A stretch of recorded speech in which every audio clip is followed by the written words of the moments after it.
I'm Juliana Mako of the CTF FCR Public Affairs team, and this is Source.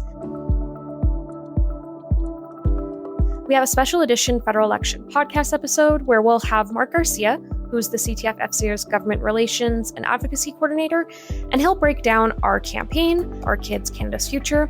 He'll talk about our election priorities, as well as where the election is headed in terms of projections. So now it's my pleasure to turn it over to Mark. I'm going to talk to you today a little bit about our campaign for the federal election, give you an overview of what's going on in terms of federal election projections, and also some considerations that you should be making before you go and vote on April 28th. When it comes to the CTF-FCO's election advocacy, we really wanted to put families and children at the center of our advocacy in our platform asks. We called our campaign Our Kids, Canada's Future. And we did that because in consultations with our members, through surveys and having conversations, we've really gone to understand what would improve the lives of Canadian children, teachers, and education workers. Having these conversations with our members and listening repeatedly to what they think improves the public education system, we decided to focus on three key areas. We focused on eliminating child poverty, making transformative investments in mental health, and facing the realities of climate change. When it comes to policy asks, regarding eliminating child poverty, we're calling on governments to keep in place two vital programs that already exist: the National School Food Program and the Canada Child Benefit. The National School Food Program pretty much has just kicked off. Recently, all provinces and territories have signed on, and we're going to follow its impact closely as it improves the lives of children. We know that scrapping this program would be a serious detriment to kids in need as well as their families. It would also be an international embarrassment. For the longest time, Canada was the only G7 country without a national school nutrition program.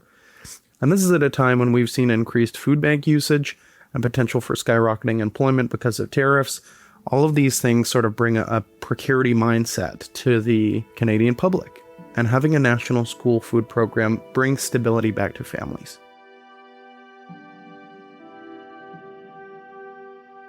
The other program that we're advocating for and hoping that governments keep is the Canada Child Benefit, another huge source of stability for Canadian families.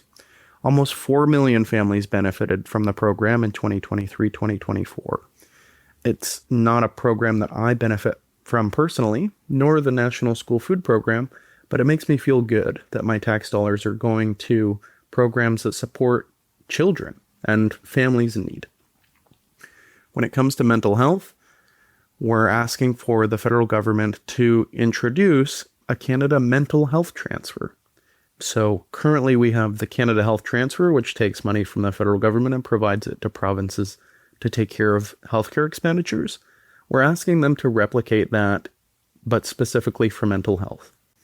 The Canada Centre for Policy Alternatives developed an alternative federal budget that called for a Canada Mental Health Transfer, and they put the project at roughly $6 billion a year.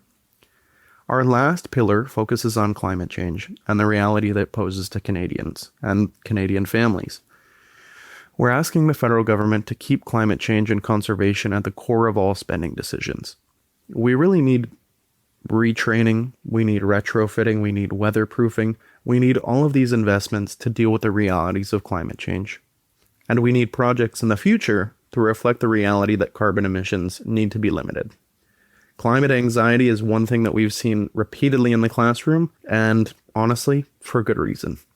All three of these items, addressing poverty, improving mental health, combating climate change, these reflect issues that we've seen repeatedly in the classroom, heard from students, heard from parents, heard from teachers and education workers, and we believe that these commitments that we're asking for from the federal government that should take place after the 2025 federal election would help ensure Canada remains one of the best places to live, work, raise a family, or just be a kid.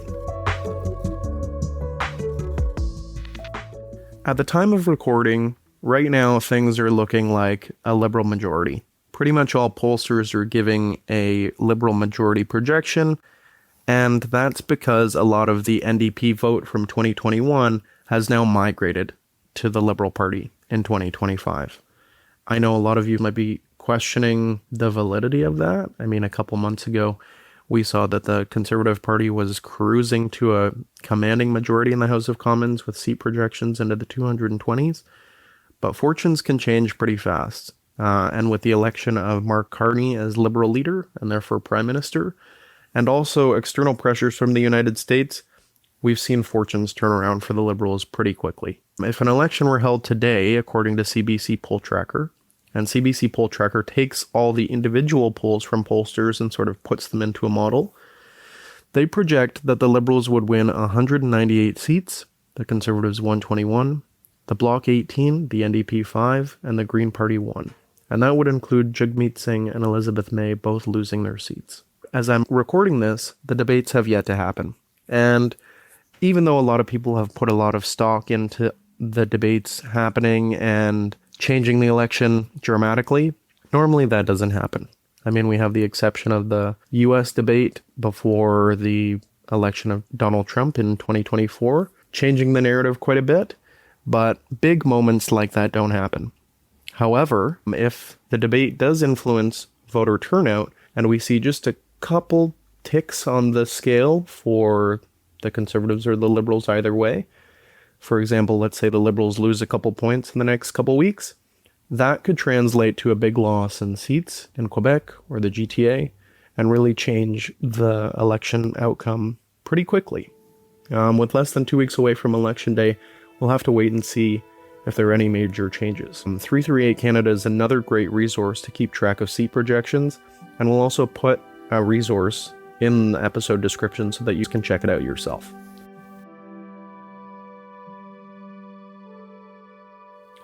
And of course, as the Canadian Teachers Federation, we're going to be providing our members our pitch and our take, especially geared towards teachers and education workers, on considerations that you should be making before you vote in this 2025 federal election.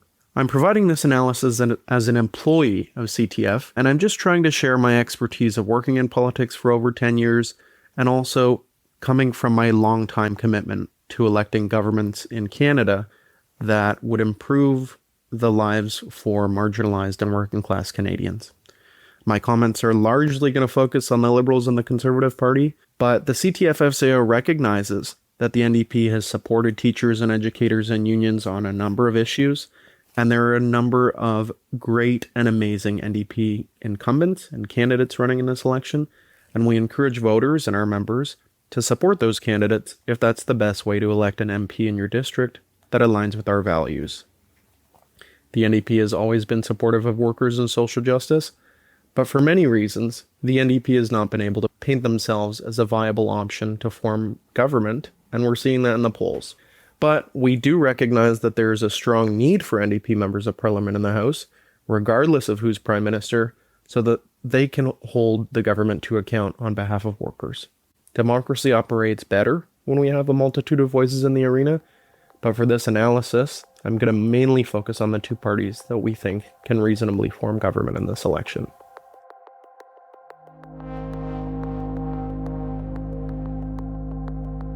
For the past 5 weeks, we've been listening and we've been observing how these campaigns have progressed. The CTF's main priorities have been social justice and improving education for the betterment of society. We care about things like equity, we care about doing things from a place of kinship and collectivity, and to be honest, we're not thrilled that both major parties have committed to cutting taxes. We feel that they're a necessary means to providing things for the greater good. Living in a place with a high standard of living costs money, and Canadians who can afford to do so shouldn't be afraid to pay for those things through taxation. While both parties look like they're focused on lowering taxes for Canadians, there are clear differences regarding where those lower taxes could lead to. On one hand, we have the Pierre Poilievre-led Conservatives, and when it comes to public goods, they've clearly committed to cuts. The CBC, an important public broadcaster, an important arena for Canadian artists and content creators, a promoter of our national identity, a staple in remote communities, and a staple for Indigenous and minority language content, they're willing to cut that. In fact, they're proudly basing a huge part of their platform on defunding the CBC. When it comes to reconciliation, the Conservative Party has linked all of their reconciliation focus to resource development. If you're reading between the lines, that sounds a lot like, we're not giving you any money unless you let us develop resources in your communities. And honestly, if you've been following Pierre Poilievre for a long time, that would make sense. In 2008, Pierre Poilievre, when speaking about reconciliation, said, "We need to engender the values of hard work and independence and self-reliance," comments he later apologized for. Also, for a long time now, the ethos of the Conservative Party has largely been focused on the fact that they aren't the Liberals. They've been saying Canadians want change, and for the better part of 4 years it seemed as their vision for Canada was simply being in government by virtue of the disdain that the Canadian public had for Justin Trudeau. And honestly, it worked for a while, but the leadership change in both the White House and the House of Commons has disrupted the cart for them. For years, the Conservative Party and their supporters have harped on Justin Trudeau for simply being a drama teacher, as if being part of a profession that's committed to social justice and supporting youth isn't good enough for someone to lead the country. They said Trudeau had no real-world experience and claimed it showed, while their leader, Pierre Poilievre, hasn't worked a minute outside of politics in his professional career. Now the Conservatives are facing someone with significant private sector experience. For me, you can be a great representative of everyday Canadians regardless of where you've worked. If we're meant to have leadership that reflects us, simply by being Canadian, you're doing exactly that. But if we suspend the irony that Conservatives have quickly gone from the slogan, "Make Trudeau a drama teacher again," to "A resume is not a plan," we should also highlight what we do know about the Conservative Party and its leadership. And as much as they hate hearing it, the Conservative Party really has mimicked a lot of what we've seen out of the Republican Party in the US in recent years. They've been bragging about rally sizes. Pierre Poilievre has shown condescension towards the media and journalists. They have a clear disconnect with women. And they're tapping into populist sentiment. And just the fact that this party has shown a lack of empathy or commitment to the most vulnerable Canadians should be a red flag for a lot of people. I still remember Saskatchewan MP Rosemary Falk and Alberta MP Dane Lloyd, two Conservative MPs, high-fiving when they voted against the United Nations Declaration on the Rights of Indigenous Peoples back in 2018. Both of those MPs are running again for the CPC in this election. And if that's what they mean by change, that's concerning, to say the least.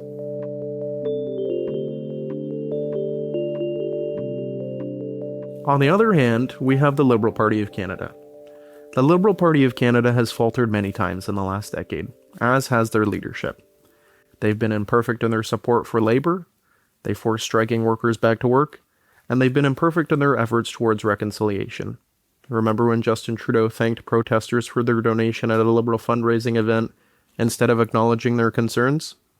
The Liberals bungled immigration, they did a terrible job of communicating the merits of the price on carbon, and they largely spoke at, rather than to, Canadians. But point me to a government in power for a decade without a misstep or a major mishap. They don't exist, and that's the reality of governing. Governing is hard, and I often ask folks to be mindful of that. And yeah, there are a lot of questions regarding Mark Carney's past leadership of Brookfield Asset Management. But Mark Carney, for any of his faults, has not made it a personality trait to treat journalists poorly. He didn't meet with COVID convoy protesters during their occupation of Ottawa, and he hasn't had to apologize for his comments regarding reconciliation. Ultimately, the Liberal Party has done many good things in the last 10 years. They introduced the Canada Child Benefit, a life-changing policy for many parents in this country, a tax deduction for teachers who pay out-of-pocket for classroom supplies, affordable childcare agreements across the country, the National School Food Program, and they're bringing forward loan forgiveness for teachers working in remote communities, which is set to kick in starting November 2025. All of these life-changing policies and initiatives we doubt would survive the election of Pierre Poilievre to Prime Minister. And the Liberals also showed support for schools to operate safely in the pandemic, which was significant help for Canadian teachers and education workers and their families. The CTF-FCA is a nonpartisan organization. We're committed to working with any government to try and ensure that they govern in ways that are good for kids in Canada and their families. However, this election is important, In a deeply troubling geopolitical time where democracy and future is at a tipping point for many people, we feel compelled to point out that the Liberal government has actually introduced a lot of policies that either directly benefit teachers and education workers or support a vision for a Canada that is better for families. And that vision is better than what the Conservatives are offering. In fact, we're worried that the gains we made in the past decade, many of which the NDP advocated for and the Liberals implemented, would get thrown in the trash by a Conservative government. Yeah, this election is about change. We have to ask, though, do we want to move forward, building on a number of investments that we have made to improve the lives of children and families in Canada? Or do we want to risk moving backwards on issues like equity, social justice, or reconciliation? Canadians will answer that question when they head to the polls on April 28th. In the meantime, check out the episode description for various election-related resources to stay in the know. Thanks for tuning in to Source.